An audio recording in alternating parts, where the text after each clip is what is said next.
우리가 어제 살펴본 창세기 12장은 매우 유명한 본문이지요. 즉 믿음의 조상 아브라함이 등장하기 때문입니다. 그가 갈 바를 알지 못하고 하나님이 보여줄 땅으로 발걸음을 뗍니다. 이게 아주 중요합니다. 내가 너에게 보여줄 땅으로 가라. 어제 한 분이 기도 제목을 요청하였습니다. 이제 40일 기도를 마쳤는데 새로운 발령지로 오라는 연락을 받았다는 거예요. 한번 지원을 해보라. 그래서 제가 이렇게 권고를 했습니다. 창세기 12장 1절 말씀을 가지고 하나님이 이미 주신 땅이 아니라 보여줄 땅, 갈 바를 알지 못하나 분명히 하나님의 결론은 선하다는 걸 믿고 우리 한번 가보자. 시도해보자. 그렇게 권면을 드렸습니다. 여러분, 하나님은요, 이때부터 아브라함을 인도하셨던 때부터 지금까지 그래 오셨어요. 즉 우리에게 보장된 삶을 딱 펼쳐놓고 그 다음에 뭐가 있어, 그 다음 뭐가 있어 이렇게 하지 않으시고요. 우리가 모르는 중에 순종의 발걸음을 떼어놓기를 원하셔요. 믿음의 모험입니다. 어제도 신방하면서 정말 교회의 사역을 놓고 여러 가지 꿈을 꾸게 됐어요. 그리고 또 기대를 합니다. 주께서 우리를 어떻게 놀라게 하실지 소망하게 되는 것입니다. 우리의 형편에 맞게 주님이 하실 일이 있을 겁니다. 정말 주님이 우리를 복된 곳으로 인도하시고 또 어디에서든지 범죄하지 아니하고 주님만 의지하게 하는 그런 일들이 있기를 원합니다. 보여줄 땅, 그곳에 가는 것은, 또 그것을 위해 매일 순종하는 것은 아브라함이 모든 것을 버릴 만한 충분한 보상이 됩니다. 아브라함은 기근 때문에 애굽에 가서 그의 실수를 통해 교훈을 받고 또 하나님의 개입하심으로 재산도 증식합니다. 이것이 이제 바벨론 포로에서의 귀환과 출애굽의 전조라 그랬죠. 그렇다고 해서 이러한 속임수 섞인 책략, 이걸 합리화시켜서는 안 돼요. 어떤 분은 이것을 그렇게 얘기하는데 그렇게 되면 상대주의적인 도덕, 상대주의적인 윤리가 판치게 됩니다. 결론이 좋으면 다 좋다라는 잘못된 인식이 뿌리박게 됩니다. 여기에 대해서 아브라함은 책임이 있었으나 주께서도 개입하셔서 해결을 해주셨다는 것입니다. 하나님께서 아브라함이 보여주시는 땅은 기근이 잘 되는 땅이라 그랬죠. 그러니까 매일매일의 순종을 통해서 하나님을 의지하지 않으면 아무 쓸모없는 땅이요. 주님을 의뢰한다면 젖과 꿀이 흐르는 땅입니다. 우리의 일터도 마찬가지예요. 우리가 아무리 스펙이 좋고 우리의 직장이 아무리 사람들의 호감을 산다 해도요. 우리가 하나님께 순종하지 않으면 거기는 좋은 곳이 될 수 없어요. 내 스펙도 필요 없을 때가 있어요. 그러므로 우리의 종착지가 어딘지도 모르고 우리 경유지가 어떻게 될지도 모르지만 매일 의지하고 순종하는 겁니다. 대산을 넘어 험곡에 가도 빛 가운데로 걸어가면 그래요. 주께서 항상 지키시기로 약속한 말씀 변치 않네. 우리가 한치 앞을 모르고 내가 누구를 만나게 될지 앞으로 어떤 일을 겪게 될지 모르지만 빛 가운데로 꾸준히 걸어가면 주께서 허락하신 약속의 땅, 우리의 기업을 받아 누리게 될 것입니다. 이것은 변치 않는 사실이에요. 예수님이 이것을 허락하시려고 당신님의 피로 도장을 찍으시고 성령을 보내주시지 않았습니까? 우리는 우리에게 약속하신 것을 반드시 얻게 될 것입니다. 누리게 될 것입니다. 오늘 창세기 13장은요, 아브람과 이제 롯이 서로 헤어지는 장면이에요. 아브람은 순종을 배웠습니다. 그래서 이제 다시 약속의 땅, 오늘 본문의 4절에 보니까 처음으로 제단을 쌓았던 그곳으로 이제 올라옵니다. 근데 그들이 이제 쫓겨나올 때, 애굽에서 쫓겨나올 때 바로가 준 풍부한 것들이 있단 말이죠. 부자가 돼서 나왔어요. 근데 재산이 많으면 참 좋을 것 같은데 재산이 많으면 이제 내부에서 문제가 생기는 거죠.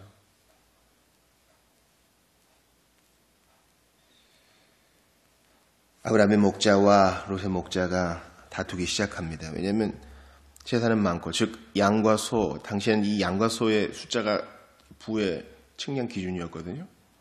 이걸 먹일 풀이 부족한 거예요. 그래서 아브라함이 관용의 제안을 합니다. 어떻게 합니까? 네가 먼저 선택해라. 네가 먼저 좋은 것을 선택하면 나는 다음 걸 하겠다. 이렇게 그가 관용을 배워서 먼저 손을 내밉니다. 자기의 권리를 포기하죠. 분명히 아브라함이 학렬이 위거든요. 조카한테 지금 모든 걸 내어 맡기는 거예요. 우선권을 주는 겁니다. 참 이런 넉넉함은 그가 고난 중에 순종을 배워서 얻은 것입니다. 그러므로 아브라함도 처음부터 믿음의 조상이 아니요. 조금씩 다듬어져 가는 거예요. 여전히 부족하지만 다시 포기하지 않고 일어나서 또 한 스텝을 밟아가는 겁니다. 근데 안타깝게도 롯은 애굽 땅과 같아 보이고 여호와의 동산 같아 보이는, 그죠? 소알까지 온 땅이 물이 넉넉한 바로 그 멸망의 지역을 택하고 맙니다. 그러다가 이제 오늘 본문에 보니까 그 지역의 도시들에 머무르며 장막을 옮겨 소돔까지 이르렀더라 했습니다. 처음에는 뭐 이것저것 했지만 나중에 소돔성 안에 들어가 살지요. 근데 그곳은 여호와 앞에 악하고 큰 죄인이 사는 곳이었습니다. 여기서 얻을 수 있는 귀중한 교훈은 반짝이는 것이 다 금은 아니라는 거예요. 눈에 좋아 보이는 게 다 하나님 보시기에도 좋은 게 아니에요. 이 본문에서 생략된 게 뭐가 있어요? 롯은 하나님께 물어보지도 않아요. 여러분, 여기서 생략된 기도, 여호와께 여쭈어 봄, 이런 거 하나도 없어요.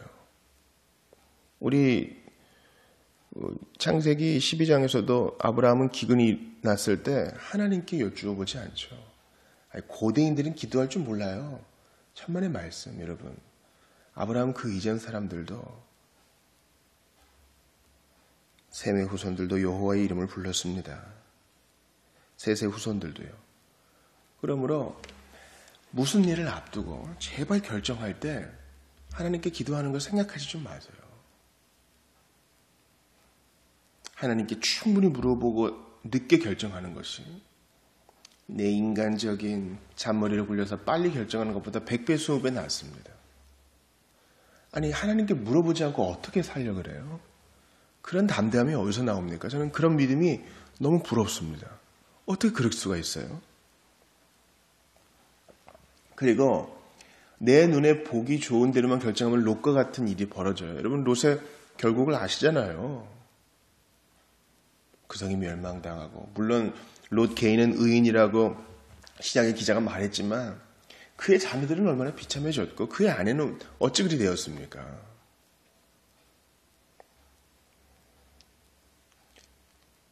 또한 그가 죄악된 성읍에 살면서 얼마나 심령이 메말랐겠어요. 그러므로 여러분, 눈에 보기에 반짝이는 것만 택하면 안 됩니다. 하나님께 여쭈어보고 그분께 선택권을 드려야 돼요. 그분이 결정해 주셔야지 어떻게 내 마음대로 갑니까? 주님, 저는 어디로 가야 할지 모르겠습니다. 그리고 제 마음에는 저 물이 풍성해 보이는 저곳이 좋아 보입니다. 그러나 하나님의 뜻이 그것이 아니라면 꺾겠습니다. 이런 기도가 필요해요. 아니, 목사님, 그렇게 하면 하나님은 어떻게 인도해 줘요? 뭐 소리를 들려줘요? 뭐 표징을 주나요? 표를 주나요? 그렇게 물어보실 분이 있죠. 아직 믿음이 연약해서 그래요. 하나님은요, 당신의 백성이 이렇게 순수하고 낮은 마음으로 구하면 반드시 알아듣게 인도하세요. 잠깐 첨언할 것이 있습니다. 우리 교회 청년 중 하나가 이제 사역을 시작하고 싶어 하는데 이 기독교 포털 사이트에 여러 가지 이제 구직서를 올려가지고 자기 이력서를 올려서 또 교회에다 그런 데를 보내서 취업을 하고 싶어 하는 거예요. 그래서 제가 그건 청빙의 바른 모습이 아니다. 청빙이란 건 하나님의 백성이 또 교회가 정중하게 모셔오는 것이지 무슨 아르바이트 하는 것처럼 그렇게 하는 것은 아니다. 그건 바른 청빙이 아니다. 바른 사역자가 세워지는 과정이 아니다. 어떤 분들은 그러겠죠. 아니 그러면 무슨 관계 안에서 연락이 될 때까지 무작정 기다려야 됩니까? 그래요. 어쩔 수 없이 그렇게 구인구직을 이용하는 사람을 우리가 무조건 비판할 수는 없습니다. 그러나 우리가 하나님 앞에서 바른 청빙이 무엇인지 안다면 믿음으로 기다릴 줄도 알아야 돼요. 그래서 얼마 전에 연락이 왔어요. 그 형제에게. 목사님, 뭐 어떻게 할 줄도 모르고 있는데 아는 분이 연락을 해서 여기서부터 하지 않겠느냐 제안이 왔습니다. 그래서 바로 이제 일할 수 있게 되었습니다. 조건도 너무 좋게 되었습니다. 뭐 학비도 지원받게 될 것 같습니다. 그런 풍성한 일들이 벌어지는 거예요. 제가 그 이전에 조언할 때 먼저 충분히 기도해보자 그랬습니다.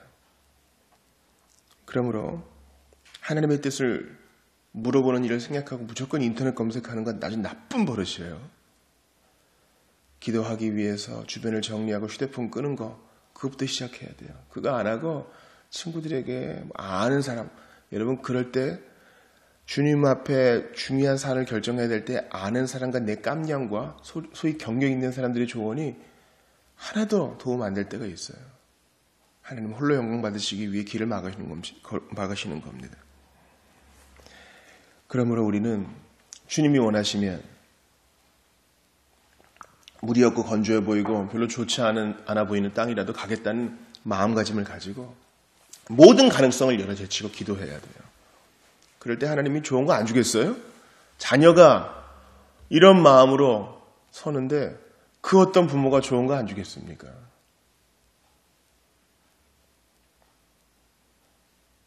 우리가 이제 주일에 볼 창세기 15장의 복도 정말 하나님께서 아브라함에게 은혜로 주신 믿음이요 은혜로 체결하신 언약인 것입니다. 이제 아브라함은 롯이 선택한 곳의 반대 방향으로 갑니다. 그러나 하나님은 그의 관용에 엄청난 보상을 해주시죠. 뭐라 그랬어요? 동서남북 바라봐라. 지평선까지 땅이 보이느냐? 그거 다 네 거야. 너와 네 후손에게 줄 거야. 여러분 이것은 무슨 말이에요? 아브라함의 후손들이 동서남북 주님 오시기 전까지 동서남북 열방의 모든 곳에 자리하게 될 것이란 말이에요. 아브라함이 무슨 땅 부자가 될 거란 말이 아니라 너 지금 자식 하나 없지? 나중에 15장 보면 아브라함이 불평하거든요. 아무것도 없을 때 보여줄 땅으로 너를 인도하는 것처럼 자식 하나 없을 때 네 후손들에게 이 땅 다 줄 거야. 이게 주님의 방식이에요. 그러면 여러분 방식 너무 고집하지 마세요. 하나님이 여러분보다 비교할 수 없을 만큼 지혜로우십니다. 아무도 없는데 이제 뭐 피부치라고 하는 롯도 없는데 내가 너의 자손이 땅에 티끌같게 하리니 지난번엔 별로 말씀하셨죠? 또 17절에 보니까 그 땅을 종과 횡으로 두루 다녀봐라. 다 네 거야. 주님이 이렇게 3번이나 거듭해서 말씀하시는 이유는 뭐예요? 기꺼이 하나님께 모든 걸 내어 맡기고 순종을 배운 대로 하나님 앞에 내어 맡긴 자의 결국이 이렇다는 것을 알려주는 겁니다. 기꺼이 자기 권리를 포기하고 관용으로 살아갈 때 하나님은 넘치게 보상해 주십니다. 그리고 그는 마물의 상수리 수풀에 이르러서 거기서 제단을 쌓아 주님을 예배합니다. 애굽에서의 고난을 통해 아브라함은 예배하는 삶이 새롭게 갱신되는 우선순위의 변화를 맞게 됩니다. 그러므로 우리가 지난날의 고난을 통해서 참 쪽팔리다, 참 후회가 많다 그렇게 할 것이 아니라 그것을 발판 삼아 오늘의 나를 고쳐나가고 이전보다 더 예배하는 삶, 기도로 여쭈어 보는 삶, 내 자신을 꺾는 삶으로 주님 앞에 살아야 됩니다. 아, 참 창피했지. 이렇게 후회하면 마귀가 기뻐한다 그랬죠. 그건 다 해결된 거예요. 회개했다면. 거기서 내가 배웠던 것은 무엇인가? 다시는 반복하지 말아야 될 것은 무엇인가? 돌아보면서 이전보다 더 나은 믿음의 사람이 돼야 합니다. 오늘 말씀을 정리합니다.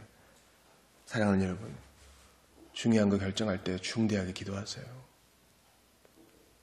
우리 개혁파 신자들은 열렬히 기도 안 하는 것 같아요.